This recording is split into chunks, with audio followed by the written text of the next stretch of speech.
we're streaming off. Just set up your camera live so the people can watch. Yours doesn't look bad, actually. Right there. Yeah, there you go. I got my Friday the 13th Blues shirt on. Welcome to Radiation Island, the pandemic episode.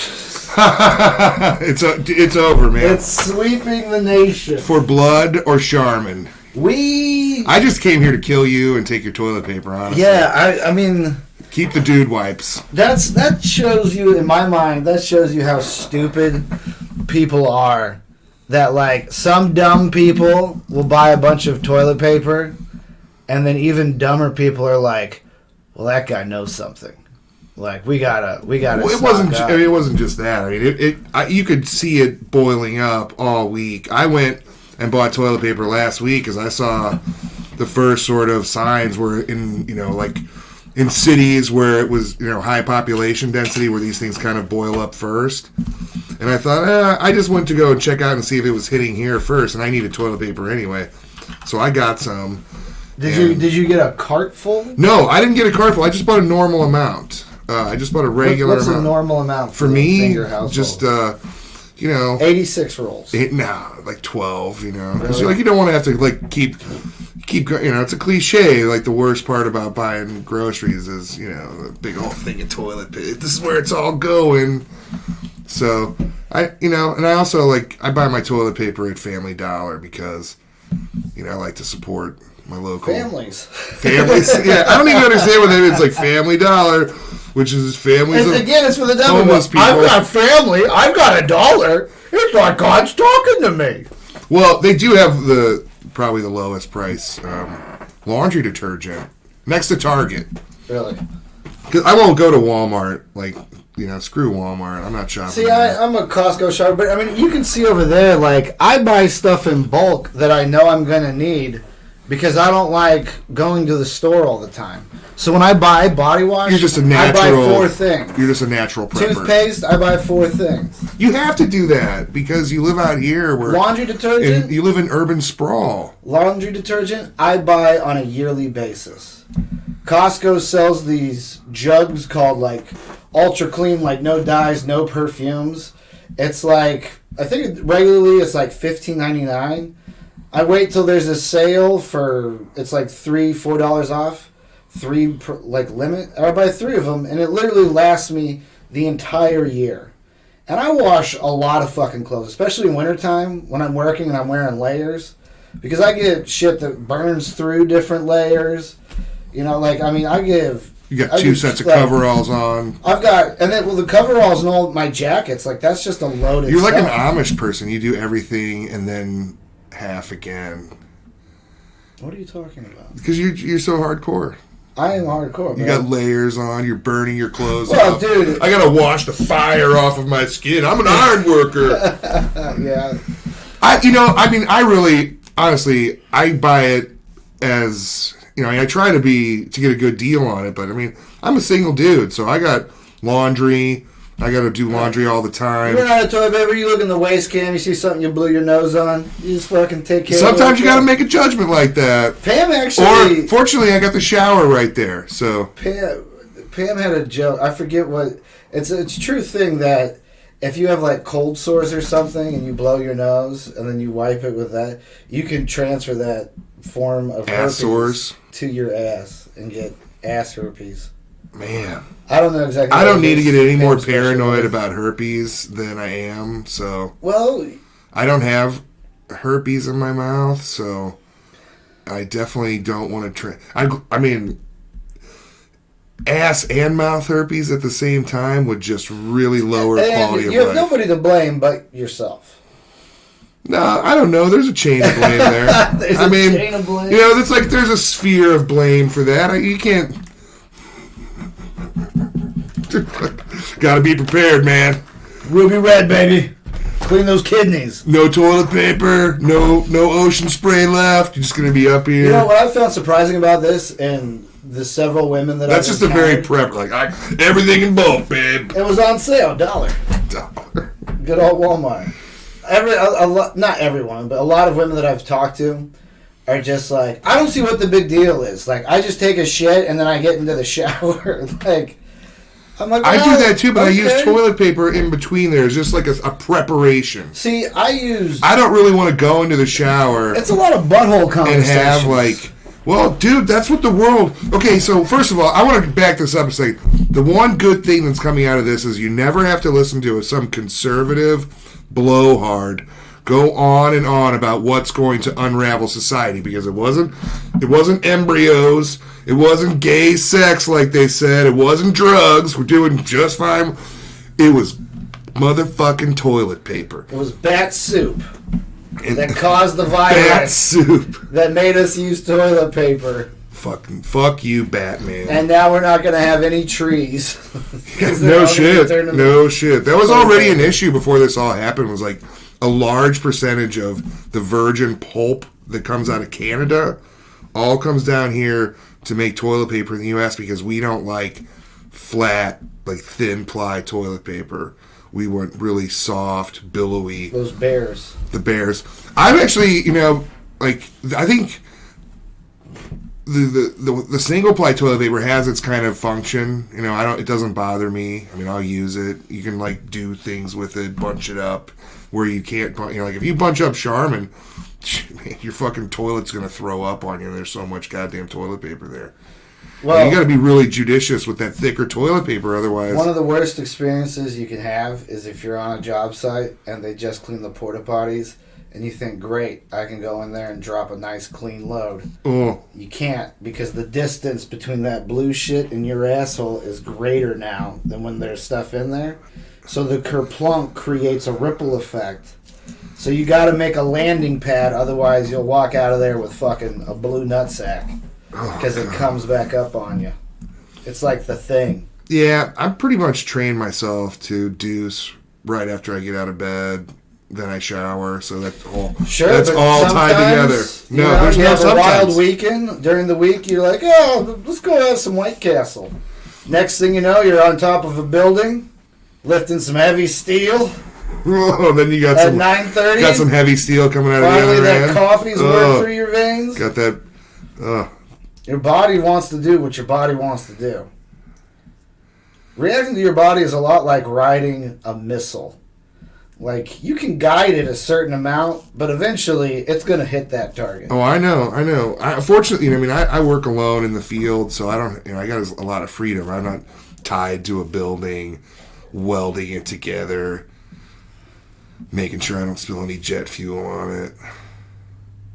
You always have to come up with the 9/11 joke to jet fuel. Have you not written anything else? I've heard this same joke. That's the first time ever now. I've used jet fuel and steel beams. Oh, dude, I pull up my Facebook feed. You can see all the comments about jet fuel on there. You're a one-trick pony. All right, let's move on to the other things we're going to talk about. I mean, it's insane. I went to the grocery store today, and it wasn't like ransacked, but there was no chicken. No, absolutely no chicken. I guess all the meal preppers were like, they're double prepping now. Now they're meal preppers and doomsday preppers at the same time, because you don't want to get off that keto plan. And once when the world's coming to an end, people start doing it, other people follow suit. Like, even my mom was like, I know you guys like coffee, so we bought 2. I've got 55 gallons of Folgers now. Like, Jesus, what are we going to do with all this coffee? You're going to have to stay up for the next 6 months just drinking Folgers, not sleeping, and playing cheerleader games. My mom was like, we should buy a bunch of cases of water just in case. And I was like, no, we'll just buy a water filter. And if they run out of bottled water, we'll make our own. I've got the recipe. We're moonshiners now, Mom. That would be a good reason to have a still, though, to make clean water. Make your own fucking moonshine. Yeah. But, apparently... So, did you see the article about the guy... with the hand sanitizer? Yeah. Which is great, because the news is like, let's do a story on this guy. And let's roast him. The piece is like, look at this piece of shit. Right? And he's like, I mean, why would you consent to do the interview? Because he's a fucking idiot. Why? I mean, maybe he thinks that's gonna. Then people are just gonna come and take it off his hands. Like, we don't care. It's like a commercial, honey, for a general store that didn't work out. Come down to Crazy Jerry's hand sanitizer. Yeah. Well, it's only $70 a bottle. I don't want to cause a panic though, but like there is a hand sanitizer factory in St. Louis, so I mean, yeah, fuck that guy. You're gonna be all right, folks. They're bringing more. They're mixing up more. Actually, when we flew, we had some packs because my mom, she has an immune deficiency with leukemia, so she has a bunch of wet wipes that she uses to wipe down the movie theater seats and stuff like that. She's in the habit of sure that makes sense. And there was a moment in my mind where I was like, should I sell some? Like is this $10? Can I talk you into a pack? Dude, I saw on Amazon one of the small bottles, 33 milliliters of hand sanitizer, $8. Yeah. So that's not like, I mean, that's just like minor gouging where they're gonna make a lot of money off of this scare, and I guess that's what that arbitrage is what they call it, where you just like say you want to just go around and buy light bulbs, and you see, oh, they got cheap light bulbs at Family Dollar, and again with your families and the dollars, and you go and you'll just go and clear out all their light bulbs, and then you put them on your Amazon account and sell them for $2 more or whatever. And there's a lot of people out there making good, six. That's what this guy said. He was making 6 figures doing this, and this was going to be like, hey, we're going to Disney World this year with this hand sanitizer plan. We're going to meet Kylo Ren. So what the guy did, just since we are talking, is some guy in Tennessee, as soon as the first person died of coronavirus, in like the beginning of March, he went out and bought every bottle of hand sanitizer in Tennessee and Kentucky. Yeah, and he said he would even hit like back roads and go to like little mom and pop like gas stations and shit. Kind of like when you're gaming and you go, you're really it's like trying. Funko Pops is what it's What like. are they like when you're grinding out those resources in those? Oh, when you gotta collect like 32 hamsters or whatever. Yeah, like one Red Dead when you're like, oh, I'm gonna kill like 90 snakes, like 30 buffalo. So you just go and you decide you're gonna clear out an area. That's what he did. He went Red Dead on hand sanitizer. He was farming. He farmed it. Okay, I knew there was a word in there. There was in Funko Pops. They did a vehicle release of Darth Vader and a TIE Fighter. And so it was a bigger than normal pop, and it was a TIE Fighter, and there's a little Darth Vader like sitting on top of it, right? Target exclusive.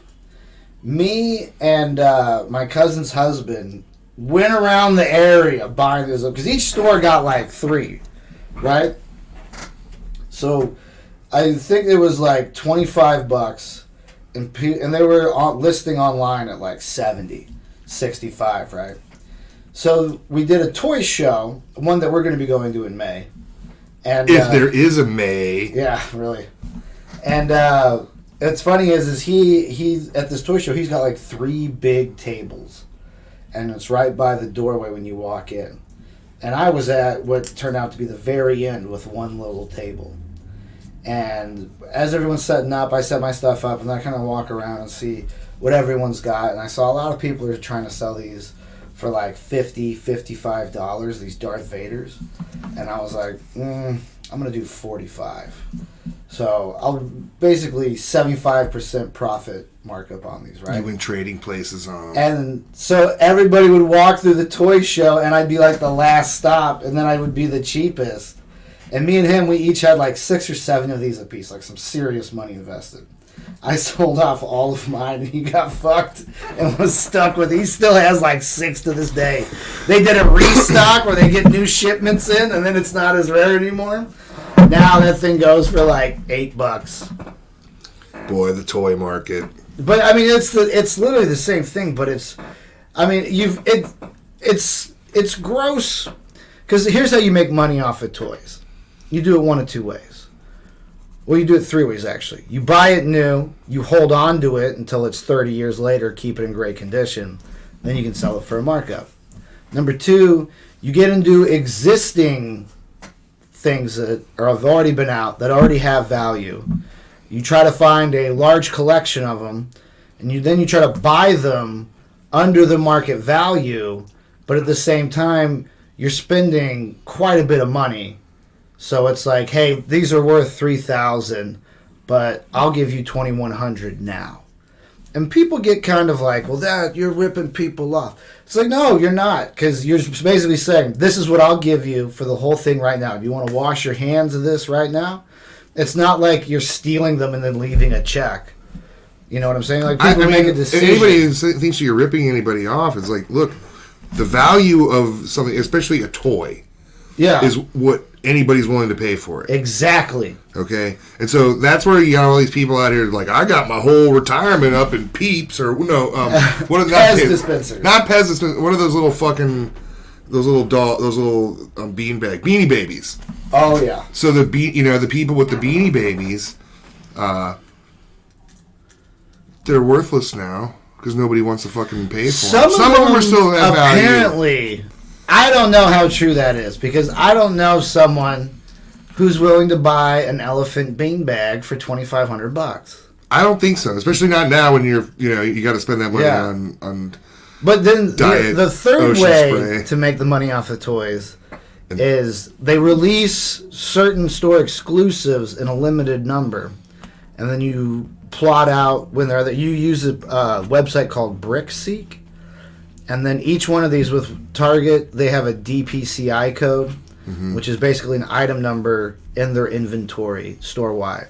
So you can go to this website, type this DCPI code in, and it'll tell you the stock in every single Target within 45-mile radius of whatever area code you put in there. Walmart uses, I think they just use ISBN numbers. But then you go then you buy them all up for $10 or whatever, then you sell them at an upcharge. Which... That's what the arbitrage is. Is the same thing. Right. You're just talking about toy arbitrage. But in toys, it's been going on forever. Ever since the Star Wars original toys started to have value and seek high prices, it seemed like everything's like that. Like, there was some little, like, finger animal that would, like, clip on there. And they were only 3 per person. You can't buy it because people would just scoop them all up. The Cabbage Patch dolls, that was a real thing where people were fighting. And I remember seeing on the news, the Tickle Me Elmos, I remember Tickle Me Elmos, that was another big one. And people were paying $1,500 to get that for their kids for Christmas. And I can't even imagine what a waste on a stupid fucking toy. If you got money, though. I guess if you got money, but I just don't know, man. There's a lot of things I can afford, and I don't do it because it's stupid. And, well, one of the things that I'm like super fired up about, and the I keep having to Furbies were the talk same myself thing. out.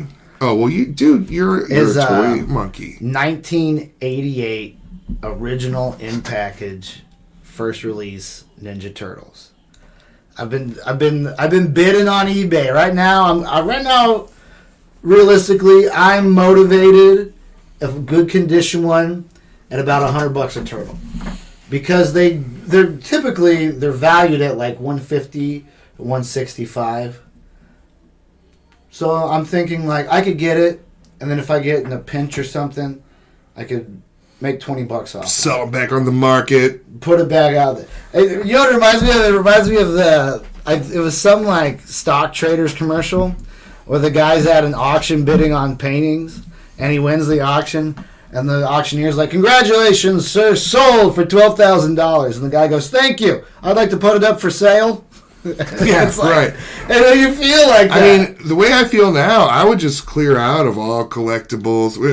When you're one roll of Cottonelle away from anarchy, then it's time to just get rid of all this. I'm selling everything. I'm investing in bullets and armored cars. Dude, a lot of shit has fallen. Even our annuity funds. Oh, they've fucking took a big hit. I think I lost like $1,000. Which isn't terrible compared to some people, but then you're just like, it'll bounce back up. It'll bounce back up. You hope. I mean, historically will, but I don't know. I mean, when you think, like, look how easily people are manipulated by the media into going out. And basically just like turning on everybody. Because like, what does it mean to go in and you're one? I mean, unless you have the need for a shopping cart full of toilet paper, I can understand doubling or even tripling your purchase. But when you're going up and like, you know what, I'm going to buy as much toilet paper as I can because, I guess if you're getting ready for the big toilet paper crash of 20, and you think it's going to be like the Great Depression. But I mean, even still, it's just like, if it was you're going to become the Dayquil and NyQuil, I get it. If it's, like vitamin C or Flintstones chewables even, like, I get it's related to boxes of Kleenex. Makes sense. But toilet paper. Well, toilet paper, I mean, like, that's a thing that people won't live without. It's like, shit. Dude, you can get napkins for free at Quick Trip. But that'll, they'll start holding those back. Dude, I'll fucking buy a slice of pizza just to wipe my ass. Hey, I need 8 napkins. I'm missing a finger.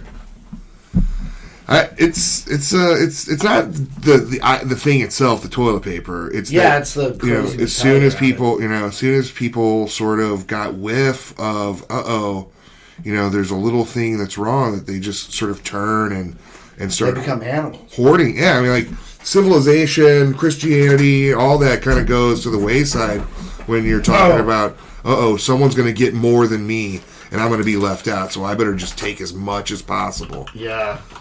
The kind of funny thing was my brother was watching that Doomsday Prepper show, and those guys seem to be have a lot of bad ideas about prepping. But I'm going to start looking for silos or cabins in Montana just to have a place to go to bug out to.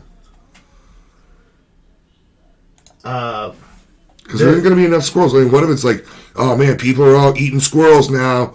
Then the next thing you'll know, you'll go outside and there'll be kids chasing every squirrel down and killing them and eating them in the streets.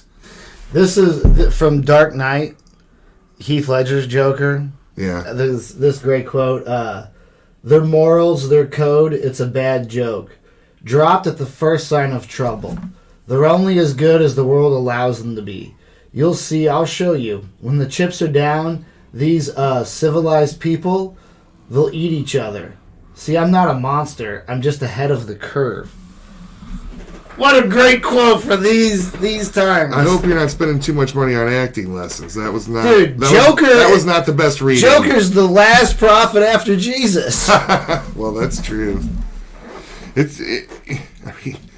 People, they're just not that far. I mean, we're people too. They're not that far from turning and going feral and just. Toilet paper, and next they're eating each other. It's so funny. It shows you how, like, all these, like, political rumors and all these bullshit things can fucking spread. And even with what's funny is it's scary, right? If you're irrational and you don't understand things. So, to justify that fear, you have to have, this is just a big media scam to bring Trump to his knees and get him out of office. Oh, this is just some liberal, it's big toiletry trying to make money. Like, all these conspiracy theories, and it's like, you're just trying to make yourself comfortable. Well, I think there is some truth to there's an industry behind riling people up and getting them to buy resources, en masse. But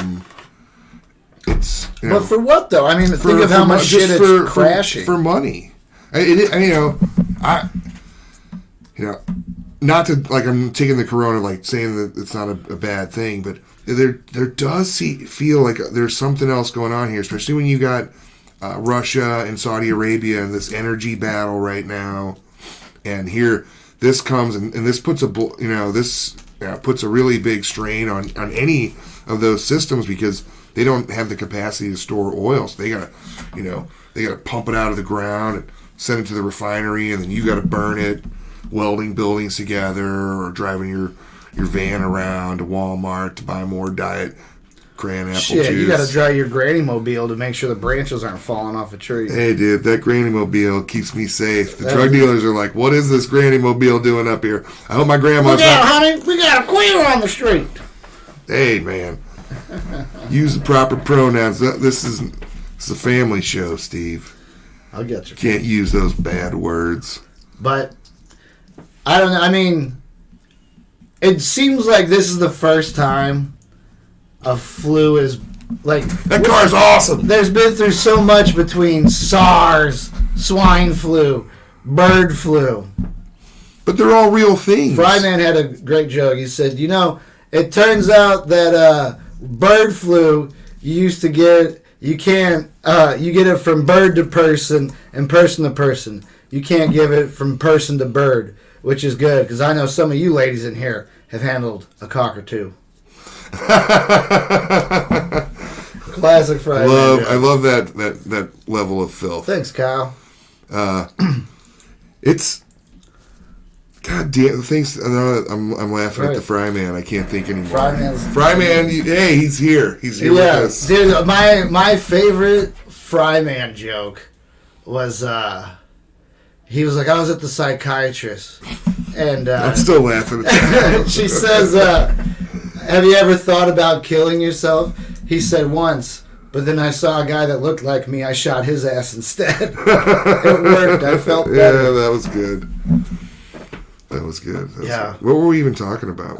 Dude, I don't know. It's all bird flu. Well, the bird flu and all that stuff. I mean, it happens, and it's real too. It's like it's real, but then it gets blown out of proportion. Not just by you can't just blame the media, because there's people out there that are taking it and running with it. And you can't just say, well, the media said, hey, there was no toilet paper. I mean, people are going out there and like fucking. Well, there's pictures of people clearing shelves. The Tom Brokaw didn't tell you to do that. That's like the Unabomber blaming technology for why he killed people. Ooh, speaking of which, last night I watched Terminator: Dark Fate. Have you seen that yet? Yeah, I watched it, and it was a mixed bag for me of good and bad. I mean, I didn't think it was that bad. First of all, on its own, like just forget everything else, which they should have did. It was a fun action movie, and that new like human cyborg thing I liked her. She was hot, and so was the girl. Dude, the chick, good girl robot. She had this weird long neck. It was like a giraffe neck. Like she almost looked like the Abyss when that thing kept. You don't think they were doing that with She had so much juice on her the whole time. If you couldn't tell, like CGI juice going like. Maybe they stretched her neck, make her look more robotic. Predominantly all female cast. Didn't think it was bad. The main hero chick, she had some cringy scenes. It's funny that we like really that was the best take out of all of that. We don't remember what her name was, but she was like the new Sarah Connor. And I liked the whole, like, hey, if you change time, things change. Sarah Connor is no longer the... I like that. I thought that was a great way to put some new life into that franchise. Put some distance between everything Skynet did get defeated. It didn't work. But they sent out a bunch of Terminators. One of them found you at Costa Rica. And then one of them got married, and he's kind of wacky. That was the same one. That was the same one that killed John Connor. Yeah. But, I thought that was a great... Yeah, Skynet's no longer a problem. It was a new thing. And I liked how they brought... How Sarah Connor entered this story. How she interacted. There was that one moment where the chick was supposed to, like, rally everyone up and, like, the chips are down and she's showing she's a leader. And it was like... This is terrible acting. Like you guys couldn't like how did you put this in the movie? It was like, listen, mijos, we're gonna go around and we're gonna win. And it was like this is the dialogue.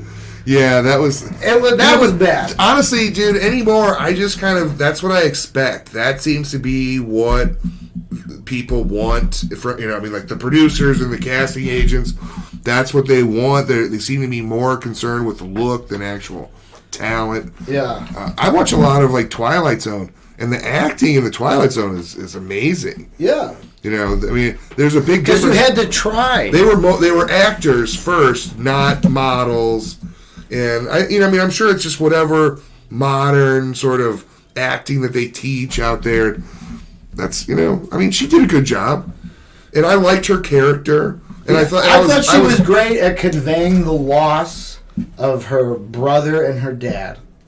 I thought that acting was great. But when it was like rally time, in my head as I was watching this, I was like, I would not be fighting with that bitch on a battlefield. Because I would that's when they're like taking women and trying to make them act differently than women instead of having, it just seems like and I've heard this mentioned before, is like, like trying to, the manification, like for a woman to have a role in a movie, it's got to be more like a man. And I hope they get away from that, because I love women.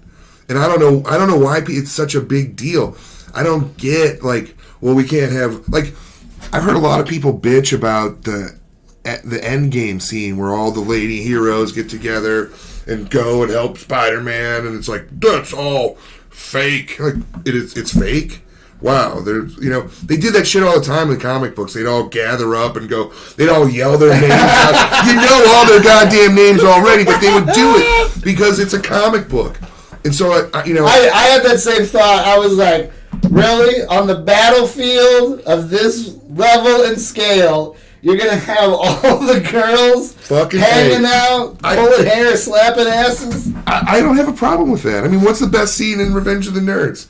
When they go in the showers, What's the best scene from every 80 movie? I roll. Like, oh, the shower scene. I don't understand why. I mean, I get it in the context of wanting to, give women some empowerment, but it doesn't come off as empowering. It comes off as like, see, they're not all fucking worthless. Like, there's like a condescending kind of tone to it. I didn't see that. I was just like, hey, that's what people want to see, like, groups that haven't had a swing at the plate. They want to see them get up there and have their moment. And I get it. And I'm like, hey, fuck, why not?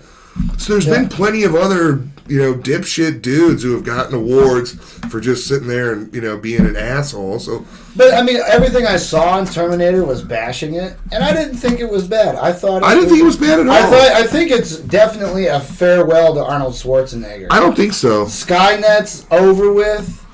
He was the last Terminator, because he even says, like, I won't be Bach, and I don't think that's a play on words. I think he's like, guys, I don't want to make another one of these. I don't know. I would never count Arnold out on any level on the Terminator. And plus, I did like. It's like Fast and the Furious without Vin Diesel. I mean, you got. It's like, if you're going to keep making them, you got to keep this guy in here. Somehow. I don't think they're going to keep making them. I think we've hit our. I don't know about that either, because like it's just like Predator movies, right? Somebody owns the license to that, and they churn out a movie every once in a while so they can hold on to the license, and because there's a certain amount of profitability with those movies. And this is what I read a lot, like a few years back. The reason why you never get a really good Predator movie is because it's not profitable to sink that much money. It's profitable to make an okay Predator movie that's kind of shitty, and enough people will come out and see it, you'll make enough money. But it wouldn't make enough money to make a $300 million Predator movie. It's just not going to work out. The same behind, what was that, Star Trek. They make about $400 million, but that kind of movie that people, they're like, the studio spent like $200 million on the last one. Yeah. Well, they made 400. It's got to make 3 times what they spent for it to be profitable. So, a Star Trek movie is profitable on a lower level. Like if you spend $100 million on it, you can probably edge it up to $500 million if like with the right marketing. But it's never going to make $1 billion like the Avengers. Well, the other thing I think that's the thing now is, like, every time a movie comes out. Like, it used to be you'd made a movie, and you were like, oh, are we going to see a sequel? Then it was like, you'd see a movie, and then it'd be like, is this going to be a trilogy? Now it's like, they make a movie, you're like, is this a 19-film universe? Like, that's what they all want. They all want universes that they can spread out into streaming. And I was going to get to that because I was watching, before I came here, I watched the next episode of Picard, which was really good. Star Trek Picard on CBS, All Access. I was just fucking, Jesus Christ. Loosen up, man. Drink some fucking cran apple juice. It's Diet Cran. There's only 5 calories. Like, everybody, that's what everybody wants. They want all this content for their streaming side because pretty soon there ain't going to be any movies because people aren't going to go outside anymore. And everyone's going to watch Netflix and Twitch or whatever it's going to come over. So getting a lot of views on the streams. A lot of people want to tune in. I was watching Twitch the other day. You know what I was watching? Well, don't fucking distract me. I'm sorry you have a simple mind. Okay, so I'll tell you about what I was watching on Twitch, but so that's, I mean, like, they want that package, It's not enough to make a movie. You want to make a movie that has a series. Or manufacturing franchises. And Universal kind of failed at it with their MonsterVerse, but they're still going to come back and try to... Well, the Dracula one, that was the touchdown. Yeah, Dracula and then it was worked. The Frankenstein Kung Fu movie with, like, Kiefer Sutherland. That people were like, what the fuck is They made that? I mean, I saw trailers for it. Never even heard of that. You never heard of that? Because the Mummy with Tom Cruise was a failure. Now, it probably made a little money, but it didn't make as much money.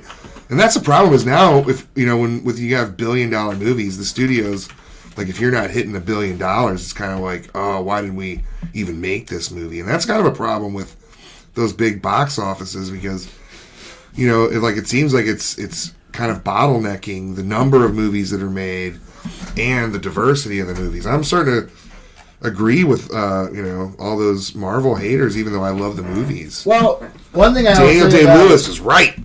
That's why he quit acting, man.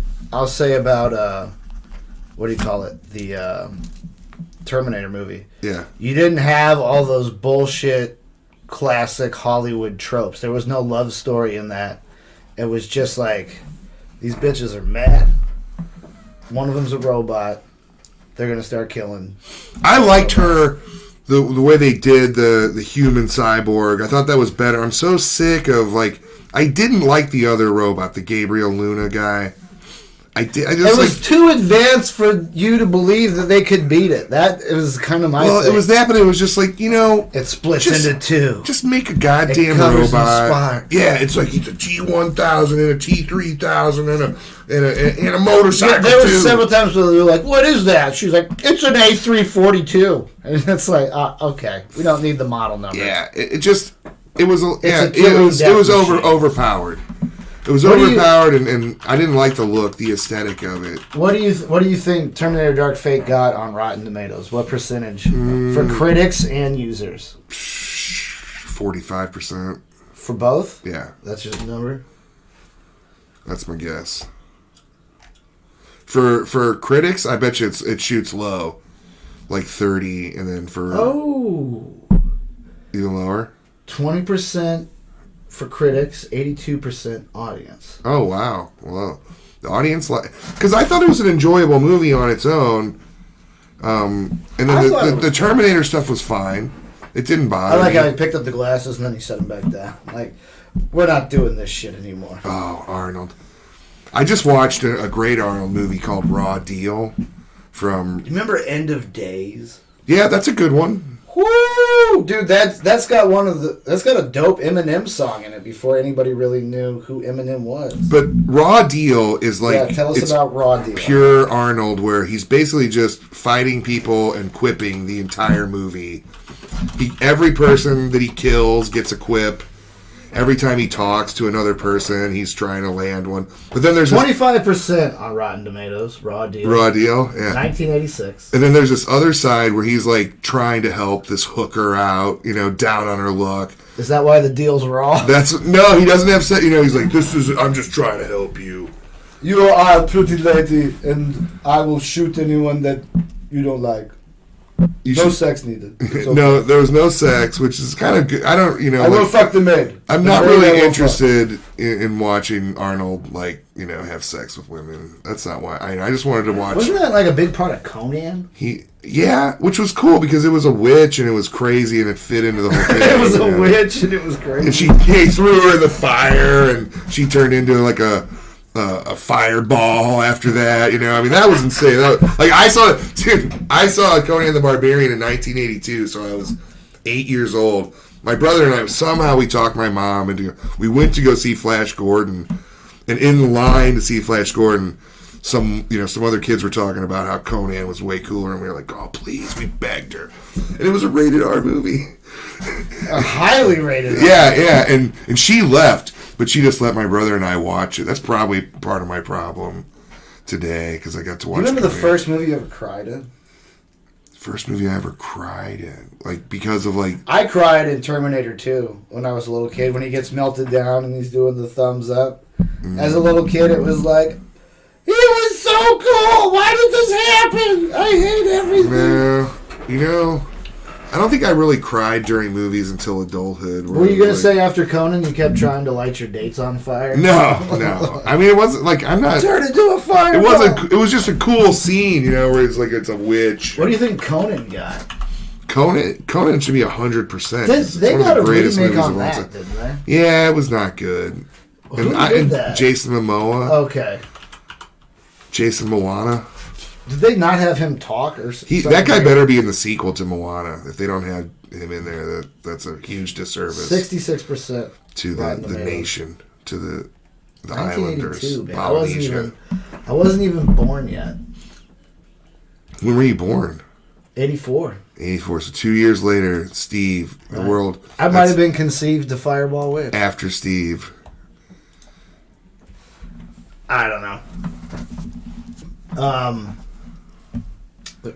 I also downloaded the new Rambo movie. Oh, one of the things about the Terminator is the opening is in Spanish. Mm-hmm. And a lot of times when you get these torrented movies, they don't have the subs hard-coded. So they're talking in Spanish. There's no closed captioning for me. So I'm just like, some Spanish stuff's going on. I look at that as it's like, hey, I'm just going to school. I try to figure out what they're saying. One of the better movies that was for was the Wolverine movie where he fought Silver Samurai. Because when they're speaking Japanese, there's no subtitles. The Wolverine. So you're like total Wolverine's perspective. Like, yeah, what the fuck are these people saying? Yeah, but he Wolverine... Didn't he live in Japan long enough? He probably spoke some Japanese. Well, according to Fox, he did not. He did not? Okay. That was another movie, The Wolverine, that I liked, but also it was it just seemed like there's a lot of wasted opportunities. And the origins of typical Wolverine. Fucking Fox, shit, shitty movie making. Actually, you know what? The Wolverine's origin, that's a movie where it's like, if I could just edit out some stuff, it's not a bad movie. Dude, that movie I liked was the Blob. First movie where I thought that was a really... The game was better than the movie. The video game was fucking awesome. I bet, because that was the first time where Fox was like, hey, let's include some of these other weird characters, like the Blob and whoever Will.i.am was. Was he supposed to be Nightcrawler or something? He was some, I think, super obscure X-Force guy? Super rapper. It was, I don't know. Will.i.am. When you're famous like that, you're either The Rock. I'm not, if The Rock, he's going to be in this Shazam movie. It's not Shazam versus Black Adam. It's Shazam versus The Rock. It doesn't matter. When you're The Rock, you don't do roles anymore. You're The Rock in movies. Bloodshot is out. My brother saw it yesterday. He said it was good, but too much world building. Yeah. Are they? I guess they're trying to bring in all those people. He said it was they're really, he wasn't familiar with the comic, so. I read I bought a box of comic books, just random comics. A lot of them were Savage Dragon. But a lot of them were those old Image. So it was Bloodshot, and then, what was it, the Necromancer? I don't know, man. Not familiar. There was like 2 or 3 guys in that universe, but I don't know. Dude, I've been watching these Chinese movies. They're almost like those like hinty. I thought hentai was Japanese. No, it's like the Indian. What Bollywood? What do they call like the Indian version of Hollywood? Bollywood. Is Bollywood it? Yeah. Okay. Where the special effects are good, but it's super cartoony. It's called Journey to the West. I'm watching the second one before the first one because the first one's kind of old. It is downright insane. And not only that, but like the crude nature and humor of the Chinese is fucking outstanding. I noticed on... What was it? I was digging into Prime Video, and they had a lot of, like, if you looked in some of their other, cues, they had a lot of foreign movies, like, from India, and... They're good, man. I like to look at foreign movies just because it's, like, you never get to meet people from India unless you travel, and you're a salesperson or you work in India, so... There's no other way to see, like, how other people live and what they think about and what matters to them. Like, what, like, you can tell a lot from the media in a place because it'll tell you what, what current events, if there'll be references to current events or who's famous over there or what kind of things make them laugh or what kind of things are they, what's on their conscience at the moment. Did you ever see Shaolin Soccer? No, but I used to like to watch old kung fu movies.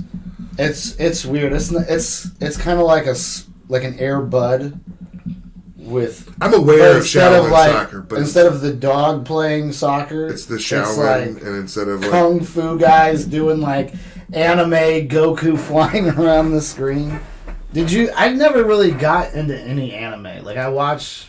The only Afro anime Samurai kind of got into. I ever got into was what they had on here in St. Louis in the 80s was Robotech and... you still watch Robotech, don't you? Yeah, sometimes on Prime. You get emotional about it. I do. Min May is... I love her. You watch that, you just start crying. I love that, and I love I gotta go play hockey. Big Space Tuna. Blades. See, more discrimination to my people. I tried to explain this. Toilet paper. I was trying to explain roller hockey with my fake ass skates. I was trying to explain roller hockey discrimination to some of my guys that we were playing on Wednesday. that is a big cross. It is. It really is, man. You know what? The big leagues have shut down, but I'll be skating. Right. You want to come out and watch some sports? Come out to Brentwood and watch us play roller hockey. Don't leave anything valuable in your car. It will get broken into. Yeah, probably. If you got toilet paper wants in to there. know if you saw any more ghost sightings. No ghosts stuff this week. Been pretty quiet. I thought about. I was out every night. Doing shows. I met up with you on Thursday and picked up my pull list. Your comics from my which seemed like the guy was like. Ivan from the comic book store was like really like, oh, I'm so glad you got here. And then when I see him pull it, I really thought he was going to pull out a box or something. Dude, I was supposed to have a lot more. It was like 12 books. Yeah. And I was like, dude, what is the big fucking deal? This was backing up your... Although I love those guys at Apotheosis, and I love that shop. It's really cool. And they got the new bar and stuff, and... Yeah, I like it too. It's just a matter of getting down to that part of town. Oh, well, for you, you live way far away, so I wouldn't even buy, It was one thing when I was combining interests of comic books and comedy, but then it started to become harder and harder to get on that comedy show, and then I stopped doing comedy. Yeah, I think I'm stopping comedy too. You know what? How was Backdoor? Backdoor's great, man. It really is. The people, the audience seems to be pretty regular so far, which is tough to build, because like the Funny Bone's got the hotel, and there's a lot of calls to action around there. Plus, it's the Funny Bone, okay. So, everybody in this region identifies. I'm not going to do it, but I can sing the song. Oh, the flannel. Yeah, I love it. I love that little microphone. This looks like him. It looks like Microphone Man. Boney. That's what they That's call his name. Boney. I like that guy. So, everybody identifies with. So that that's part of having a brand. So this place is new, and they've got a pretty. They're building up a following out there in O'Fallon. What do they seat? 60 people? I think it's 90 if you really if they. Sell it if out. everyone gets coronavirus. If everyone gets corona, 90. they got that. There's an upper deck, and I think if they really pile people in properly, then it fits 90. And the room sounds really good too. It's got the resonance of the room. Yeah. Which doesn't matter. Acoustics doesn't matter to everybody, but it matters to me. Right, because you're a perfectionist. No, it's just because of the way it sounds. And if it's too resonant, it kind of distracts me. And we've been having a lot. I got ADD, man. I'm over. If I can't be distracted, we've got a lot of problems. Not a lot of problems, but the sound quality that we're currently putting out right now on this podcast is not what I like. So I want to get a new sound system and new video and all that shit. But the problem is, video, for the most part, you can put the settings on the properties. Yeah. And then just let it go. Audio constantly has to be monitored because depending on your distance to and from the microphone changes how it sounds. And it changes drastically. That's why I stay in my position the whole show, Steve. Unlike you. I tried to wedge you against the wall. Unlike you moving around like some fucking kid waiting at the dentist's office. Anyway, back to the subject. We're all going to die. Not because of coronavirus, but because of greed and the domino effect of stupidity. Yeah. I mean, those seem to be the most inflicting factors out of all of this. That's what's spreading faster than any virus, and there's no vaccine for stupidity. And just the fact that, we're at, the peak of our technological innovation. We have little fucking hockey pucks in your house that you can ask questions to and can search an endless amount of human archived information. Isn't that crazy? And people still don't know they need to wash their hands. Yeah. That was another thing. It was I can't believe that this is something that someone's okay, seriously now. What? You go to the bathroom, and then the sink's right there. And is this And people are nah, not going to do it. Maybe I got some sort of craziness, but I've always, you don't got to tell me to wash my hands. Maybe it's just because I work with my hands. Oh, yeah. So I'm always just assuming that they're sweaty or dirty or there's gloves to wear. I wash my hands before I eat. Ideally, I like to wash my hands before I even go smoke. I don't know, man. It's just bizarre. You know what? This is the truth, America. Tell the truth. You should probably wash your hands before you go to the bathroom because you don't want to get You don't want to get a cold sore juice on your junk, and then you got to explain oh no, that's not herpes. I slipped some cold sore juice when I was peeing. Wash your fucking hands before you touch your junk. Backdoor comedy every Thursday. Not every Thursday. I'm trying to just spread that was an impromptu version of In Living Color right there with that character. Dude, I love In Living Color. You're not even. You can't hear it, but I can right now. Jim Carrey's crying with envy. 3 snaps in a circle, Steve.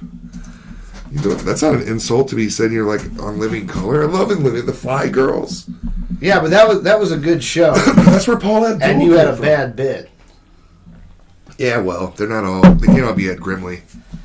Okay, if you were at Costco and you were a panic-stricken creep and you went and there was no toilet paper, but you saw a bunch of people with toilet paper in their carts and you had a firearm, how would you go about procuring those other people's toilet paper?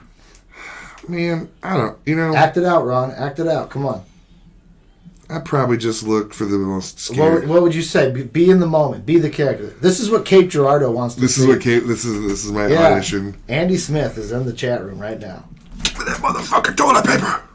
You looked at the Give microphone. it to me, Grandma. Did I tell you the time I fucking yelled at a grandma at Disney World? I'm stealing toilet paper. Shit, if I got a gun, especially, is it a nice gun? It's a nice gun. Is it a Desert Eagle 50 cal? You used... I'm getting all that toilet paper. You used the grease from your rollerblade bearings and you greased this up. Those are sealed bearings, Steve. They're sealed bearings. I thought you were an iron worker. You don't know the difference between a sealed bearing. I'm just busting your bearings. Oh, God damn it. My people have suffered. What if you were an elderly woman and you had a gun you were given and you needed some toilet paper? How would you? Would you be apologetic? No, especially right now. Let us be in the moment. I'm an elderly woman. No, elderly Take women, us to the scene. They wouldn't be apologetic. They would. That's probably what a lot of them are thinking. You got that pencil's a gun, Ron. Take my toilet paper. No, I won't do it. I won't do it. I'll just use a washcloth. Listen here, Sonny. You're going to give me that 2-ply. You're going to get 2 in the eyes. 2 in the eyes. Now, I'm sorry I'll give you a C's hard candy, but I'm taking that Charmin right now. Does it, would you commit more violence for a different brand? Say, for Charmin, you'd be willing to kill.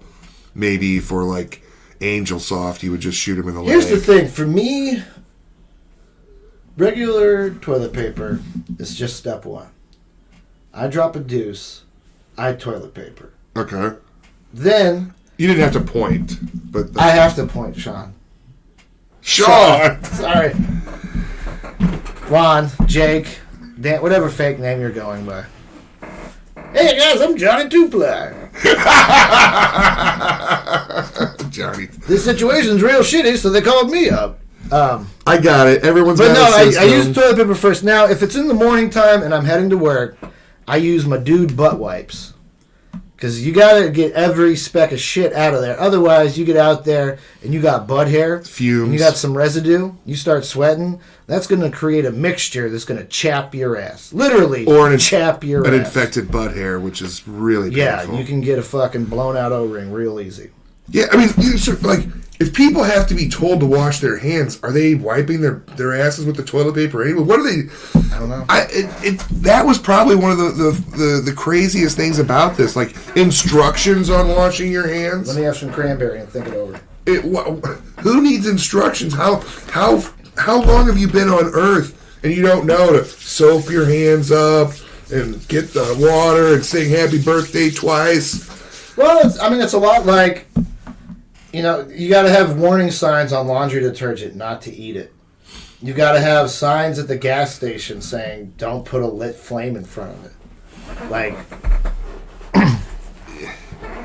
It's a world of dum-dums. I understand. And copycatters. Those are warnings, okay? Those are warnings. Okay? So you got one right now. So people First don't warning. do, because static electricity, you can set your gas on fire, whatever. I get that, but not it's don't put a open flame to it. Yeah, man. Don't use it. It's not water. Don't rinse your car off with it. Okay, but so there's, we're talking about warnings on hazardous materials and, hey, dumbass, wash your hands. The kid that eats the most marbles doesn't live to see the second grade.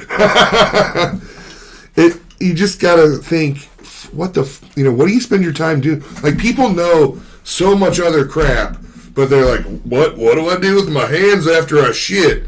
I guess I make a salad and serve it to the public. I mean, I think for me, that's the most terrifying aspect, is that you have to have all these breadcrumb fucking simplistic directions, and there's people out there driving at 75 miles an hour looking at their phone, obviously they're reading not smart people. The instructions to wash their fucking hands. Oh, what's going on? What's going up Kim Kardashian's butt before I run over a hobo? Fuck, a hobo, you're lucky. Nobody looks for hobos. It's when you're going fucking 85 miles an hour and the school bus pulls out in front of you and you rear end it. I try kick them into oncoming traffic. Get off the road at school bus time. Oh, yeah. Don't want to be around those buses. That's why I hate coming out here to urban sprawl, man. It's Sunday. There's a school every 10 feet, and then the sign says 20 miles per hour when children are present. What children? I mean, do you see anyone with gifts out there? Then they don't have presents. What about if there's a home and there's a child inside of that home? Well, first of all, that child hates you. Second of all, hopefully that child's smart and he's not playing roller hockey. Third of all, he probably doesn't know to wash his hands. Fourth of all, you are a racist. He sees your car and he has no fear of it. He's like, look, if that hits me, confetti comes out of it. If you look up on YouTube, the Scion XB, there's that's the car the hamsters drove. No, that was the You're a hamster. That was the key. That's what it is. That was the key. Pull his face mask off. But if you look up on YouTube, there's a car chase in LA, I don't know, it was around 2007 or 10, somewhere in there. This lady outruns every cop and she just keeps because that car is so boxy and it can really turn and corner really easily. So she's just driving up and back and forth on the highway, and every time the cops kind of catch up to her, she turns and goes the other way, and she's got them going for a long time. It's one of the best car chase videos. Check it out. Did you just try to hype your car up by an old lady car chase? That's right. You got to get on YouTube. There's this car chase in LA. They top out at 35 miles an hour. A lot of reversing. This grandma. They don't even use their blinkers. It was pretty bad when they tased her, but she earned it. I like the car. The car performs great for a grandma. I like the car chases where the news is following it, and then the guy gets out, and then he's got a gun, and the police shoot him live on air. Well, that's. Did you see that? Have you seen that? Are you drawing John Venegoni right here, right now? That's right. For every show, that's Black Venegoni.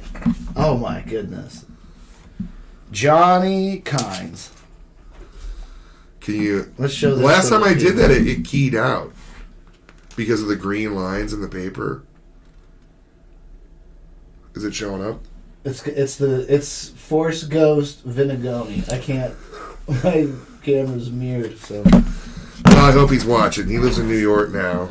He moved to New York? Yeah, he moved to New York. I think he was working for Square, so I think he moved there for work. I don't know if he moved there to break into public television. Channel 4. That'll be all that's left after. What do you know about the Zodiac Killer? Didn't they catch that dude? No. Because of that guy. That was the Golden State Killer. Yeah.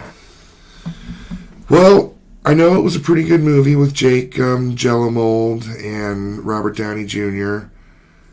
I guess that's what led to their feud in Spider-Man Far From Home. It's you live a very artificial life. Have you read the Oblivion Song comic book? No. Let me tell you about the premise. Is it about the Zodiac Killer? Or are you changing subjects again? I'm changing subjects because you were very boring on the first one.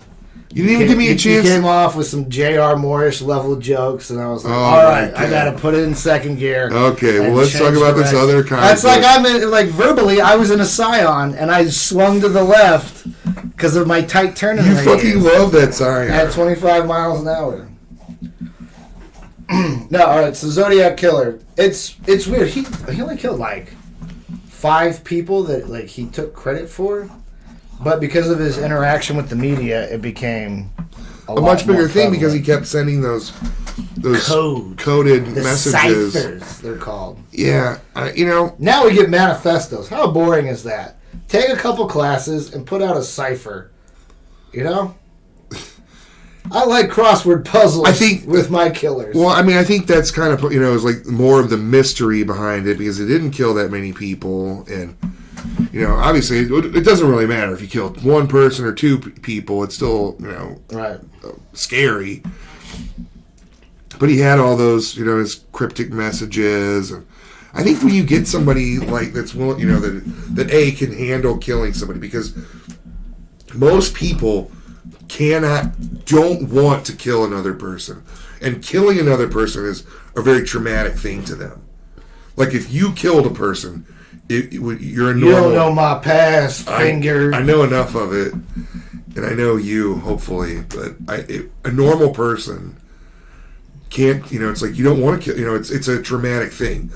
So if you can handle that, excuse me, then you've got the kind of mind that would get off on sending cryptic messages and That's kind of part of the whole criminal thing is like, it's not enough to commit a crime. You got to brag about it. You got to tell someone about it. I don't think that's that much of a criminal thing. It is. I mean, it's not just criminals, but that's a big For thing. the murder, I mean, John Wayne Gacy didn't brag about it. Ted Bundy didn't brag about it. Like, they all kept it secret and were busted. John Wayne Gacy and Ted Bundy. Successful criminals, but they both did things, revisited sites, had trophies. I mean, they did things that were similar to that. So, in that behavior of...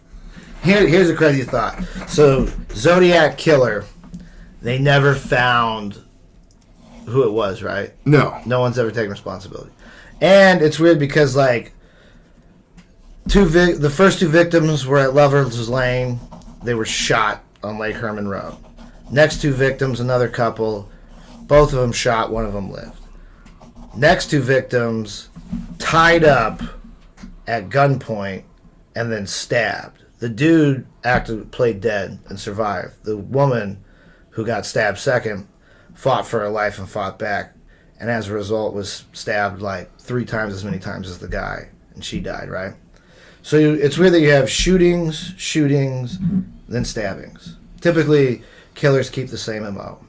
So what if 100 years from now we have an industry of time-traveling tourism, and the Zodiac killers, or the killer, is just tourists time-traveling to the past to kill people, like a Hostel, I think you're... and Stargate, kind of Back to the Future. Come on, Finger. Well, they did that. That was what Free Jack was. They were coming back, and I mean, they were taking people that were dying, and then they were taking their bodies forward. But that concept has already been kind of out. This is people going back and just killing 2 innocent people, and we think that it's just one person, but in actuality, it's anybody who pays the $75 for the murder tourism. I don't know. Like, I've seen things about the Zodiac Killer, and it, there's just, I mean, like, I don't know. There's nothing I could crack about it because there's not enough evidence or stuff available to the public.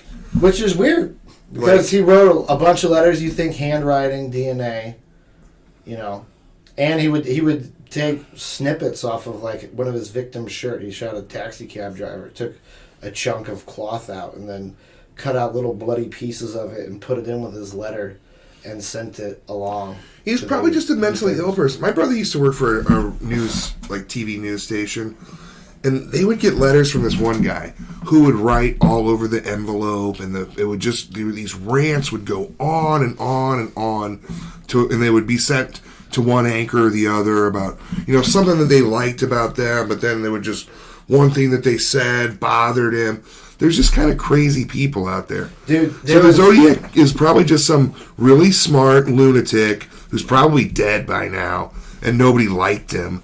And that's why he was out at Lover's Lane jerking off, and then he got mad. He's got to be jerking off. Because that's what loners Maybe do. he just got done with rollerblade practice. Right? He's sitting in his Scion. Well, California is... Here comes some lovers. California and Florida are kind of like the homes of roller And he's like, you know what? I'm going to tell him about the benefits of this boxy Scion. I want you to know right now that... He gets out, and he's like, hey, guys, I'd like to tell you about the Scion. And they're like, fuck you, you hamster fag. And they're like, he's like, oh, yeah? He pulls out a gun with a flashlight on it, caps them both. The guy survives. Well, it just seems like the Son of Sam, Davey Berkowitz. Kind of a similar thing without the cipher, the cryptic messages, but similar set of circumstances. You got a guy out there creeping around, sees a couple, gets mad, and he kills them. I thought Son of Sam was getting directions from the neighbor's dog, whom he was convinced was Satan. And then there was some like cult murder thing that was like a conspiracy surrounding that. I think it was just like, it seems to me, just from watching his interviews and shit, he's just a crazy weirdo that said shit. When you get these weirdos into a situation, they start making stuff up that the grandeur and like Bill Clinton told me to do it or whatever. But really, what it is some angry fucking Norman Bates who has got deep issues and is sitting in a fucking car somewhere and they get mad and they kill somebody having a normal life. That. One of the things that I found interesting as far as a crazy scenario kind of goes is the guy who created Scud, the Disposable Assassin comic book. Mm-hmm. His name's Rob Schwab. Rob Schwab. He also wrote, and he had developed some form of development, I think it was within writing, for the movie Monster House, which is like a kid's animation movie where the house is a monster. That's my house. Yeah.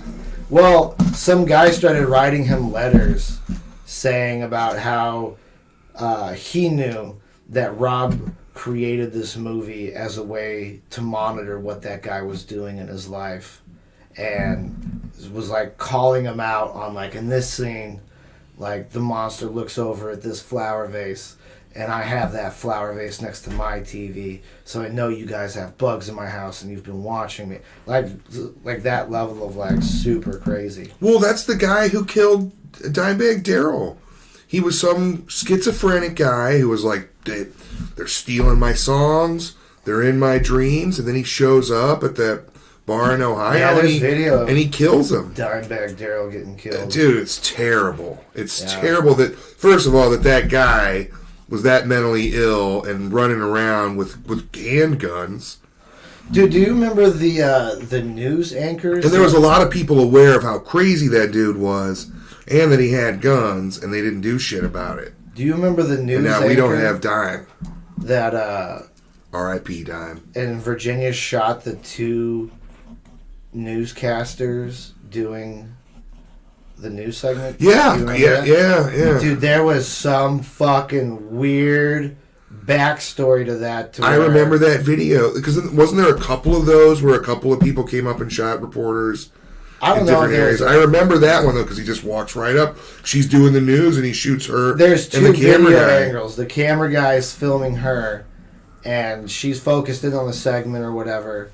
And there's like some person that they're interviewing, and then the guy walks up behind him, filming with his camera, and has like the gun, almost like a Doom kind of thing. But there was some crazy thing where like he had some psychological breakdown and like killed his cats and like put them in the woods and then like put their litter from the litter box around the house to like keep the cats' souls in the house or something. Like fucking tremendous crazy shit. So you take a person like that and then you have, like with anything, you have a range of behavior, okay? Everything follows a sine wave, right? So you have those really crazy people. This is the wave of crazy people. There's going to be really smart crazy people like Ted Kaczynski, who was, had all, he had a manifesto. He was trying to prevent Skynet. He was trying, for whatever he was doing. There is a theory that Ted Kaczynski was the Zodiac Killer, just on a brief connection. But keep going with your thoughts. There's a good, I don't know if it's on Prime or I think it's Netflix. There's a good, like the Ted Kaczynski tapes, where a woman from an extremist Earth First, which is an extremist environmental group, they go out and they, put spikes in trees to fuck up loggers' chainsaws. Dude, those are bad because when those things break, that blade comes back at you at like 250 miles an hour. Chainsaws are not toys. They're very dangerous machines. Very dangerous. But so this woman, because she was this environmentalist, Ted Kaczynski's like, hell yeah, I'll let you have an interview, and he's the only one that that's the only interview he's ever granted is to this woman. So yeah, you get to listen to these tapes of Ted, and it's kind of fascinating, but you're also like, how did this guy fly under the radar? He harassed his neighbors, stole from them, stole auto parts, stole shit from them, but they all kind of just were like, oh, that's just crazy Ted. He just wants to live away from society. And then he's, you know, like he's this lone dude who lives in this teeny tiny shack that's about the size of this room. Neighbors? Well, you know, because, you know, they still have roads, right? So their neighbors are probably pretty far away, you know, miles away. But one of his neighbors, excuse me, one of his neighbors was a logger, and he ran a sawmill. And Ted went up and put sand in the guy's sawmill and ruined it. Because a sawmill is basically just a huge diesel engine that the transmission is connected to a saw blade. Okay? And so it's just like a truck and a saw blade. And then it's got the conveyor belt. Well, he put sand in that engine and it just ruined it. And the guy never suspected Ted. But I'm like, dude, you're out in the middle of nowhere. Who could possibly do it? He was like, it could have been. This is how nice people are. He's like, it could have been some kids. Kids? From where? Fucking Dairy Queen? Right. There's no kids out here. There's the weirdo in the shack, your family, and some swinger dude who's got a hot tub. And he said this guy, the swinger guy, would like, whenever he'd be out there boning his wife in the hot tub, Ted Kaczynski be up in the bushes building bombs. Ain't got no porn in the shack. I'm just building a bomb back here, Jerry. Don't worry. This bomb's about to blow. Oh. Can I borrow a power cord? It's a pipe bomb. So, you know, it just didn't, like, after I listened to it, and if you know, it's no secret, and the funniest thing is, it was his brother's wife who was like, Dave, I think the Unabomber is your brother. And then Dave was like, no way, Ted, he just lives up in a shack in Montana. He could, and another thing, like, it seemed to be a huge investigative breakdown because I kept wondering, I was like, they gotta know these bombs are coming from Montana. He's just taking the bus and dropping and mailing it. And they didn't, you know, like they didn't, like, you know how you feel like there'd be some CSI team that would be like sweeping particles off the bombs, like, well, this was mailed from Montana. And how many weirdos coming to this bus station in Montana? I mean, apparently everybody in a bus station in Montana is a Ted Kaczynski level weirdo because they never got down to suspecting any of those people. And no one ever suspected this guy who would every once in a while ride his bike to the bus station, and then a little while later there'd be a bomb in the news. Oh, and a bomb blew a guy's face off. And then it was like, well, it couldn't be old Ted. He's just all out there, all by himself, stealing battery parts. It's crazy, you know. So the Zodiac, there's probably somebody out there that knows who the Zodiac Killer is, and they don't even care, or, you know, like. Well, because Ted Kaczynski, or they're too dumb. Was executed, right? No, he's still alive, dude. No, he got executed. No, he's still alive. No. He's in Supermax in Colorado. You want to bet? Mr. Rich Ironworker? He is still alive, babe. He did not get the death penalty. He's crazy. Timothy McVeigh is executed, but Terry Nichols isn't. And why does Terry Nichols not get the death penalty? They're not going to drop a dime on Nichols. Boom! All right, so God. From death row. Wait a second, that was worse than a JR joke. From death row, this is the 15 most famous last words uttered by. Number 1, Jimmy Glass, 1987, Louisiana. Last words, I'd rather be fishing. Number 2, for what's his name? Jimmy Glass. On Christmas of 1982, 20-year-old Jimmy Glass and inmate Jimmy Wingo, 2 Jimmys don't make a right, escaped from jail and shot an elderly couple to death while burglarizing their home. Both blamed each other for the crime and both ended up on the electric chair. Jeffrey David Matthews, 2011. Jeffrey David Matthews had his execution postponed 3 times, twice by the governor of Oklahoma, to further investigate his claims of innocence, and once due to the controversy surrounding the drugs they were going to administer to him. Matthews was indicted for the 1994 murder of his great-uncle Otis Earl Short after he and an accomplice robbed his home. Matthews shot Short in the back of the head and slit his wife's throat, but she managed to survive.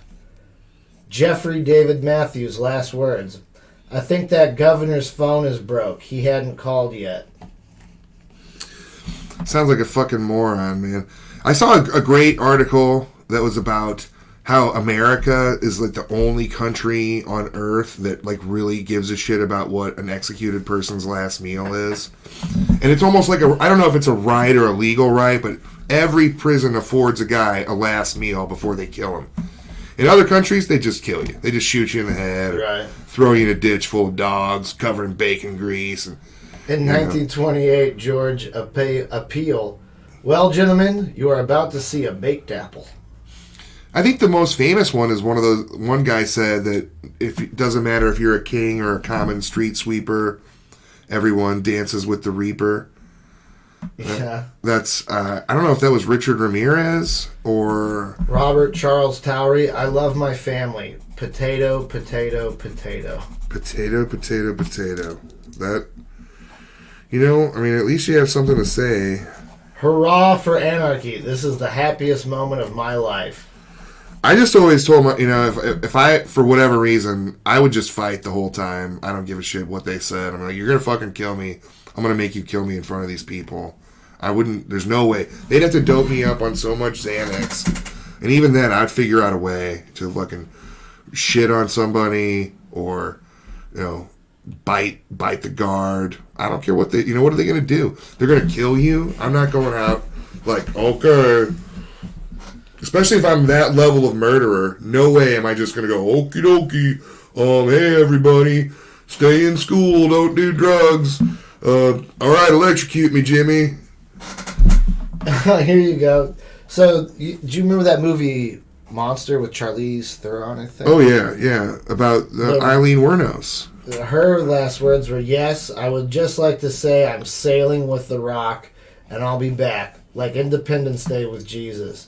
June 6th, like the movie.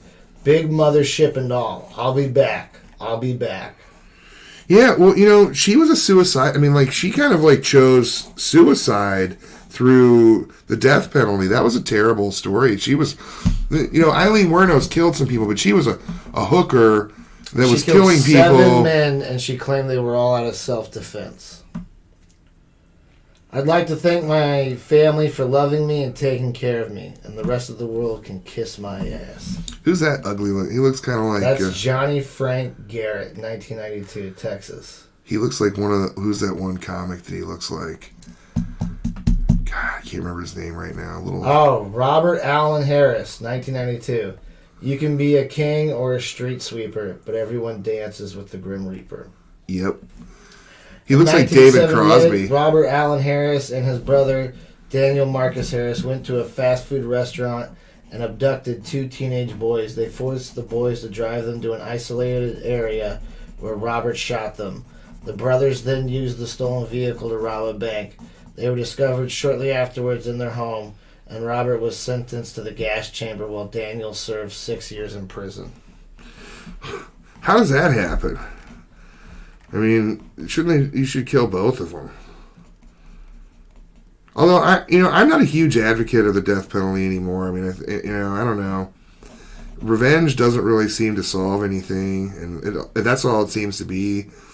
And it's actually cheaper to put him in prison forever. It costs more. This is a weird one. "Not all of us are innocent, but those are. I said I was going to tell a joke. Death has set me free. That's the biggest joke. I deserve this. And the other joke is that I am not Patrick Bryan Knight, and y'all can't stop this execution now. Go ahead, I'm finished." Crazy. Yeah, well, we were, you know. I did not You were talking about the Zodiac, and now we're just like talking about I fucking want the press to know this. rapists, man. For those that couldn't hear, for Ron, we're talking. I did not get my SpaghettiOs. I got spaghetti. I want the press to know this. Oh, well, there's a big difference between SpaghettiOs and spaghetti. Let's be honest. Grover Cleveland Redding, 1921. I have something to say, but not at this time. Those were his last words. I have something to say, but not at this time. And you were talking about last meals, right? Last meals. It was on Dig. Do you ever read Dig? That's one of my favorite news websites. No, it's not 1992 anymore. Oh, I'm so sorry. Boom! Take that, Q-Box driver. Oh, okay, Boomer. What's wrong with Dig? It's still useful. It never came into. It's not ytmmd.com. You know what that is? You're the Man Now, dog. I don't think that it even exists anymore. I think it got hacked by. Was the last federal inmate executed in the United States 4chan. before the memoriam of the death penalty following Furman vs. Georgia criminal case. He was also the last person to be executed in Iowa after Victor's death. It would be nearly 40 years until the next federal execution, that of Timothy McVeigh. Victor was put to death at the age of 28. For his last meal, he requested a single olive with the pit in it. That's what Timothy McVeigh asked for? No, this is what Victor Fugger. Timothy McVeigh, what did he want? 2 pints of mint chocolate chip ice cream. That seems, there's a lot of crazy ones out there where, like, John Wayne Gacy had 2 buckets of chicken, 12 fried shrimp, and a pound of strawberries. Diaz declined the last meal. So I know that because I just read it the other day, not because I'm a John Wayne Gacy fan. That guy was here it is right here. Messed up. Wow, they have a picture of it. Yeah. Although, dude, I love fried shrimp and fried chicken, so the killer clown was makes me feel bad. For his last meal, Gacy requested 12 fried shrimp, a bucket of original recipe KFC, French fries, and a pound of strawberries. What else? But then there was, like, I read that in Texas they stopped doing it. Maybe it was someplace they stopped because one guy ordered this big elaborate meal and then he didn't eat anything. And it was just, I get it. If you're going to die, why not be a dick to everybody? Of course, you deserve to die. I mean, it's not like the people that go outside of, like, that's the problem. There's a lot of innocent people that have been put to death. So that's kind of the reason why I'm not really. You can't take that back. Ricky Ray Rector was put to death in Arkansas by lethal injection at the age of 42. He was sentenced to death for 2 counts of murder. For his last meal, Rector requested and received a steak, fried chicken, cherry Kool-Aid, and pecan pie. Rector left the pie on the side of the tray, telling the corrections officer who came to take him to the execution chamber that he was saving it for later. The slice of pecan pie was not disposed of until Rector had been executed. Pecan pie is so goddamn good, dude. I'm not even gonna lie. I'm gonna go get some after this. What the fuck? Robert Allen Harris, for his last meal, he wanted a 21-piece bucket of Kentucky Fried Chicken, 2 large Domino's pizzas, ice cream, a bag of jelly beans, a 6-pack of Pepsi, and a pack of Camel cigarettes. And did he eat it? It doesn't say whether he did or not. It said Robert's execution is specifically remembered by his choice of final words. You can be a king or a street sweeper, but everyone dances with the Grim Reaper. Yeah, I didn't have to look that up because I'm literate. This is a line from the 1991 film Bill and Ted's Bogus Journey. Well, that was also they used the Grim Reaper says that. William Sadler. I'm excited for Bill and Ted too, but that's a totally different subject. What do you know about it so far? I've pretty much tried to avoid any information. They haven't let a lot out. I mean, basically, it's like Bill and Ted have grown up and have families, and they never really became the Wild Stallions. They got jobs, and just like what happens to everybody in life, they had responsibilities, and Then someone comes back, obviously not George Carlin. But they got his daughter to play Rufus. Oh, really? Yeah. Kelly Carlin is Rufus? That'll be interesting. I follow her on Twitter. She's like a motivational speaker. Interesting woman. Except she's a LA Kings fan, which, intolerable. But, no, I'm just kidding. This guy requested an elaborate last meal, but Texas had abolished the last meal choice in 2011, so he just got what everyone else in his unit was eating. Yeah. That's what I was saying. There was some guy who got a big old elaborate meal, and then he didn't eat it, and they're like, well, that's it. You ruined it for all the other guys who are going to die. So the traditional last meal is steak cooked medium rare, eggs over easy, hash browns, toast with butter, and jelly, milk, and juice. That sounds like a truck stop breakfast. To eat that much before you die and then just have your bowels open up and relax, like... That's what I would be going for, is like, you're going to clean up a lot. What do you want for your last meal, Ron? 3 pounds of coleslaw. And a mop to lean next to my body. Probably. That's probably what I need. J.R. Moore's in here trashing his own jokes. He was watching, and you hurt his feelings. He's our biggest fan. He's always watching. He's always watching. He's always there. Ever faithful. All right, so what do we got looking? Doom comes out this weekend. Whoa, Doom. And then we've got Final Fantasy VII and Resident Evil 3 out in another 2 weeks. So I will be live streaming this weekend. I'll make a video unboxing the collector's edition of Doom. I've already got my bookcase moved over because we're getting another one. Trying to get some of this shit cleaned up. I think I'm getting rid of the green screen. Okay. I think I'd rather hang art up there. So, I don't know. I'm kind of undecided. You're in kind of a peculiar... See, I want to get rid of all that shit over there. And I think I want to push this out and kind of move the table over. I don't know. The spacing in here is kind of getting on my nerves. Well, it's your show, Steve. You want to move the table, move the table. Maybe I'll just build another table. It'll just be half the I think you width need of to this. sell all your toys. I'm not selling any money. Sell. Well, in May, we're going to go to Toy Man. Sell Kurt Cobain. We'll be down there. We're going to have some T-shirts. And just out there with the fans, just getting close, pressing chests. chests. I mean, depends on whether or not... Swapping dude wipes. We got fucking viruses. Now, maybe I'm just being naive, but isn't, like, when the weather warms up and it's less hospitable out... I mean, that's what Trump is saying. I'm not a virologist, but, like, I know, like, a big problem with the plague was that there was rats everywhere and it was spreading by flea bites. This being a viral contagion... And doesn't the virus itself have, like, a lifespan where it's like, okay, now everyone's sick? You want me to look it up real fast? No, I don't. Let's do some coronavirus facts. I don't. No, that's what they call show prep. You can't do that in the middle of the show. Fuck that, I'll do it. Very unprofessional. You're totally making the audience think you don't know what you're doing right now. They're, like, losing confidence. So, I really... One of the biggest things with this is you could be infected with the virus and spreading it while not showing any symptoms and not knowing. So that's where I think, like, there's some, like, that's why people have to really be aware, because it's not just it's not just a media scare.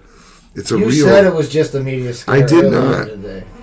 I said there's a part of this is the media, and part of it is people's bad reactions. The name coronavirus comes from the crown-like projections on their surfaces. Corona in Latin means halo or crown. Symptoms: sneezing, runny nose, fatigue, cough, fever in rare cases, sore throat, exasperated asthma. There is no cure, so treatments include self-care and over-the-counter medications. People can take several tips, including resting and avoiding overexertion, drinking enough water, avoiding smoking and smoky areas, taking acetaminophen, ibuprofen, or naproxen for pain and fever, using a clean humidifier or cool mist vapor. There's a bunch of different types too. Yeah, There's alpha and beta. I always say coronavirus transmission. Airborne. Can spread in the following ways. Coughing and sneezing without covering the mouth can disperse droplets into the air. Touching or shaking hands with a person who has the virus can pass the virus between individuals. Don't. Making contact with a surface or object that has the virus and then touching the nose, eyes, or mouth. Some animal coronaviruses, such as feline coronaviruses, may spread through contact with feces. However, it is unclear whether this also applies to human coronavirus. Well, you were covered in cat feces, so... Dude, I gave you that big old bag right when you got here. You got coronavirus 10. So, obviously, the most at-risk people are young children, people aged 65 years or older, women who are pregnant. Because that baby's draining them. Also, coronaviruses will infect most people at some time during their lifetime. They can mutate effectively, which makes them so contagious, as the article says. Well, I saw, I read, another doctor's opinion that said there's probably 1 million people with coronavirus, this version of it right now, in America right now. But even that, that's like 1 million people is such a drop in the bucket. Well, they're thinking that's what my dad had when my dad went to ICU. Because they kept saying he has the flu. He's got the flu. And we're like, why the fuck is he in ICU if he has the flu? And they're like, it's a real strong flu. Well, I thought 100,000 people every year die of the flu. The people die of the flu all the time. This was something else. This is just because of the way this is. It's transmitted where you don't have any symptoms, so you're like, well, I'm not going to stay home. I feel fine, but you got the germ in you, and you go out having a good time, dancing, huffing your breath all over people, on the bus, in a bar. It's weird. It says on January 31st, 2020, the virus passed from one person to another in the U.S. How do they track that? I don't know. Do those people have sex in a motel? If it's like a fatal disease, I'd imagine if they don't know what it is immediately, they keep some sort of sample of it that they could compare to. You know what I'm saying? Some sort of health database that has the symptoms and data on the cultures. But if it's something that you can't detect because you might not have the symptoms, how can they be so accurate? And obviously it's probably just an estimate of what happened, based on traveling and people they ran down that gopher that had the measles back when that was spreading. It's kind of freaky when you think about it. Like, how do they track, it went from one, on one hand they're saying, oh, you would never know if you have this or not. So how do they know there's not a ton of people out there? Oh, it transmitted between all these people who didn't know they had it. Face touch right now. I don't know, man. It's almost like it's breathing aids. It's airborne super AIDS. Well, that's kind of, I think, another part that's driven the mania is that this is so similar to all those viruses that you've been taught are like, these are the zombie viruses. It's so, and people are reacting in those same ways that they've seen on TV. Like, I don't want to end up living, at Negan's house, so I better have lots of toilet paper to barter with. It's interesting that, China and Italy and Spain are like, we're shutting everything down. Russia's like, one guy had virus, we kill him, no virus. Yeah. Virus gone. Russia we got rid of virus. They got a different way of doing things in Russia. Look at Dashcam. Dashcam proof. We kill virus. Virus no longer live here. Right. Oh, I saw, I guess we got to probably wrap it up pretty soon. No, yeah, but go ahead. Superman Red Sun. Have you checked that out? That's DC Animation? DC Animation. I haven't. It was really good. The best part was crazy-ass Russian Batman was great. So Red Sun is Superman comes and he lands in Russia instead of... Yeah, Superman, instead of landing in Kansas, he lands in Russia, and is convinced at a very young age that his power should be used for the betterment of the state. So he becomes this real hardcore communist, like, really holding Stalin's feet to them. They also kind of like kick Superman back to, like the 50s, where it's like Stalin's in charge of Russia, and he's, it's a for some reason that I don't think they really explain. Batman also is from Russia.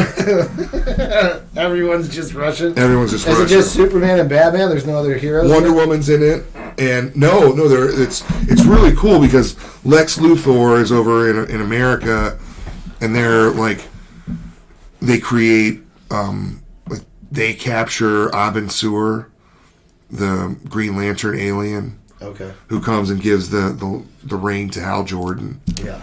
And they create, like they reverse engineer the rings, and so then they've got their own like weaponized Green Lantern Corps, and they just kind of take all the DC things and they put this little turn on it, and it was really fun and a fun story, and like way better than any of their movies, and way better than any of the Marvel cartoons, because all the Marvel cartoons suck.